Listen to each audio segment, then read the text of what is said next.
رات کی تاریکی، ویران جنگل، ایک معصوم بچہ اور اس کے اپنے بھائی۔ کیا کبھی آپ نے سوچا کہ ایک نبی کے بیٹے کو اس کے اپنے بھائی کیوں کنویں میں پھینک دیتے ہیں؟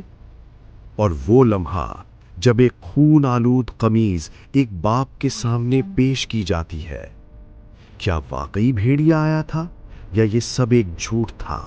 ایک ایسا جھوٹ جس نے تاریخ بدل دی۔ آج ہم کھولیں گے حضرت یوسف علیہ السلام کی زندگی کا وہ دردناک باب جہاں حسد، دھوکہ اور صبر سب ایک ساتھ نظر آتے ہیں۔ یہ واقعہ اسلامی تاریخ کے سب سے عظیم قصوں میں سے ایک ہے جو ہمیں ملتا ہے قرآن مجید کی سورہ یوسف میں۔ یہ صرف ایک کہانی نہیں بلکہ ایک مکمل سبق ہے، صبر، ایمان اور اللہ پر یقین کا۔ حضرت یعقوب علیہ السلام کے بیٹے حضرت یوسف علیہ السلام، جنہیں اللہ نے خاص مقام عطا کیا، لیکن اسی محبت نے ان کے بھائیوں کے دلوں میں حسد کی آگ بھڑکا دی۔ یہ واقعہ ہمیں سکھاتا ہے کہ انسانی کمزوری حتیٰ کہ انبیاء کے گھروں میں بھی آزمائش بن سکتی ہے۔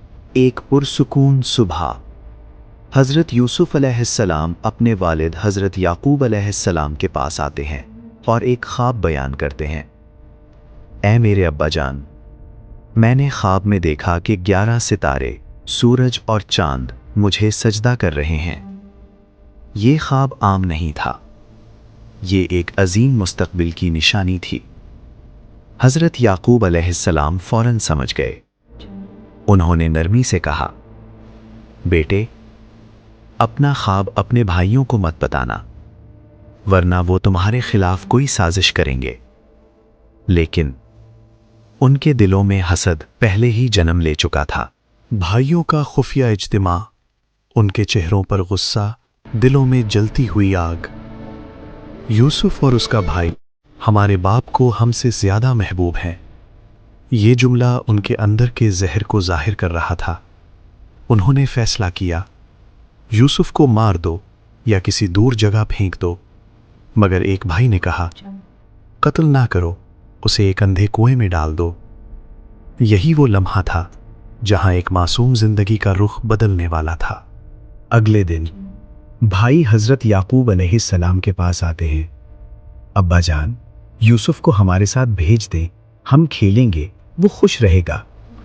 حضرت یعقوب علیہ السلام کا دل گھبرا رہا تھا۔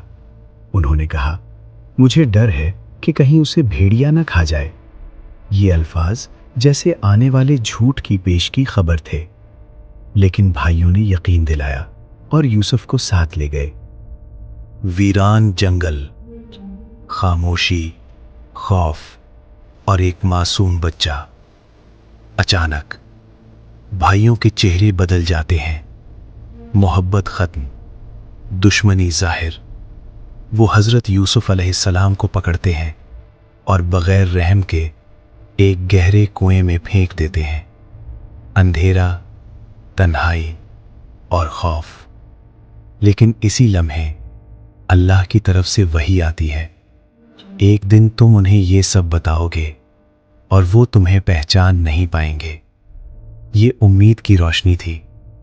رات کا وقت، بھائی واپس آتے ہیں، روتے ہوئے، چیختے ہوئے۔ ابا جان، ہم دوڑ میں لگ گئے اور یوسف کو سامان کے پاس چھوڑ دیا اور بھیڑیا اسے کھا گیا۔ پھر وہ ایک قمیص پیش کرتے ہیں، خون سے بھری ہوئی قمیص۔ لیکن حضرت یعقوب علیہ السلام کی نگاہ حقیقت کو پہچان لیتی ہے۔ وہ فرماتے ہیں، یہ تمہاری گڑھی ہوئی کہانی ہے اور میں صبر کروں گا، خوبصورت صبر، صبر جمیل۔ یہ لمحہ ایک باپ کے دل کا امتحان تھا۔ انہوں نے نہ چیخا، نہ الزام لگایا، بس اللہ پر بھروسہ کیا، اور یہی صبر بعد میں کامیابی کی بنیاد بنا۔ یہ واقعہ ہمیں کئی گہرے سبق دیتا ہے۔ حسد انسان کو اندھا کر دیتا ہے، یہاں تک کہ بھائی بھائی کے دشمن بن جاتے ہیں۔ جھوٹ وقتی فائدہ دے سکتا ہے، لیکن سچ ہمیشہ سامنے آتا ہے۔ اور سب سے بڑی بات، صبر۔ حضرت یعقوب علیہ السلام کا صبر اور حضرت یوسف علیہ السلام کا اللہ پر یقین۔ یہی وہ طاقت تھی جس نے انہیں آزمائش سے نکالا اور عزت دی۔ ہمیں سوچنا ہوگا، کیا ہم مشکل وقت میں صبر کرتے ہیں یا فوراً شکایت اور مایوسی میں ڈوب جاتے ہیں؟ یہ کہانی صرف ماضی نہیں، یہ ہر انسان کے لیے ایک آئینہ ہے۔